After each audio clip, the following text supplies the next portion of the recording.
देशभरात अनेक राज्यांमध्ये सध्या मुसळधार पाऊस पडत असून त्यामुळे बऱ्याच शहरांना रेड अलर्ट, ऑरेंज अलर्ट जारी करण्यात आला आहे। मुसळधार पावसामुळे अनेक ठिकाणी पूरजन्य परिस्थिती निर्माण झाली असून काही ठिकाणी दरड कोसळल्याच्या घटना देखील समोर आल्या आहेत। मात्र जोरदार पाऊस असूनही अनेक जण पावसाच्या दिवसात धबधब्यांवर भिजण्यासाठी जातात, मजा मस्ती करताना दिसतात।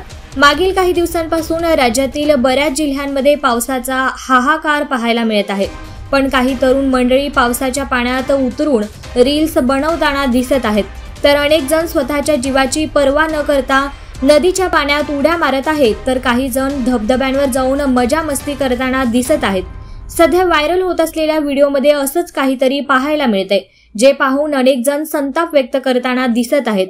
या व्हायरल व्हिडिओमध्ये तुम्ही पाहू शकता, एका गावातील ओढ्यामधील वाहत्या पाण्यात एक तरुण झाडाच्या ओंडक्यावर उभं राहून मौज मजा करताना दिसत आहे। पुढे तो वाहत्या पाण्यात स्वतःच्या जीवाची पर्वा न करता उडी मारतो। यावेळी काही जण त्या तरुणाचा व्हिडिओ देखील शूट करत असून तरुणाला प्रोत्साहन देत आहेत। हा व्हिडिओ सोशल मीडियावर मोठ्या प्रमाणात व्हायरल होतोय।